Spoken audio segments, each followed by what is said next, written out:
दोस्तों, हमारी आज की कहानी है बेरोजगारी की समस्या। आप लोगों से अनुरोध है, कृपया हमारे चैनल को सब्सक्राइब करें और अगर वीडियो पसंद आए तो लाइक करें। एक गांव में बंसीलाल नाम का व्यक्ति अपनी पत्नी और अपने बेटे मोहन के साथ रहता था। बंसीलाल का बेटा मोहन बहुत ही पढ़ा लिखा था, लेकिन बेरोजगार था।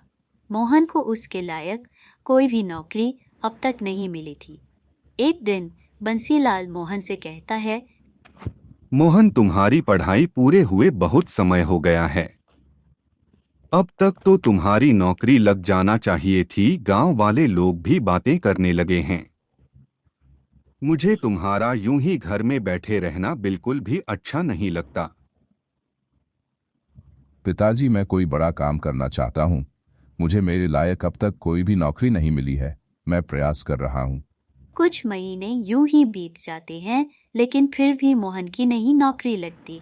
बंसीलाल मोहन से कहता है, बस कर मोहन, मैं परेशान हो गया हूँ तेरी नौकरी के चक्कर में। अब तू मेरे घर से निकल जा। अब मैं तुझे और बिठाकर नहीं खिला सकता हूँ।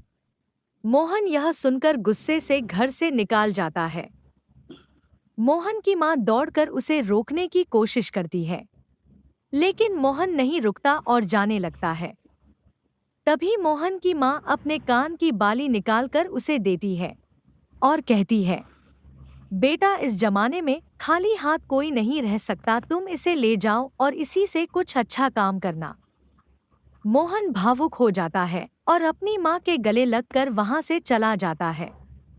मोहन के पास पैसे नहीं थे, इसलिए उसने अपनी मां के कान के बालों को बेच दिया और शहर में मजबूरी में उसे एक होटल में वेटर की नौकरी करना पड़ा। समय के साथ उसकी काबिलियत को देखते हुए होटल के मालिक ने उसे वेटर से मैनेजर बना दिया।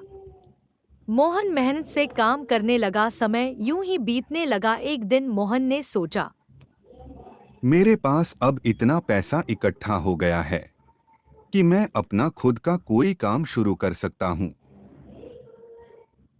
उसने अपना खुद का होटल का बिजनेस शुरू करने का सोचा। उसने अपना खुद का होटल खोला। उसकी कुशलता और व्यवस्था के कारण उसका होटल कुछ ही समय में शहर का सबसे बड़ा होटल बन गया। अब वह एक कामयाब बिजनेसमैन बन चुका था। एक दिन वह अपनी महंगी गाड़ी में बैठकर अपने गांव अपने माता-पिता से मिलने जाता है। उसके माता-पिता उसे देखकर बहुत खुश होते हैं। उसकी कामयाबी के चर्चे पूरे गांव में होने लगते हैं। मोहन अपनी मां को एक बक्सा देता है जिसमें बहुत सारे सोने के गहने थे, जिसे देखकर मोहन की मां बहुत खुश हो जाती है। फिर मोहन और उसके पिताजी सब साथ साथ खुशी खुशी रहने लगते हैं।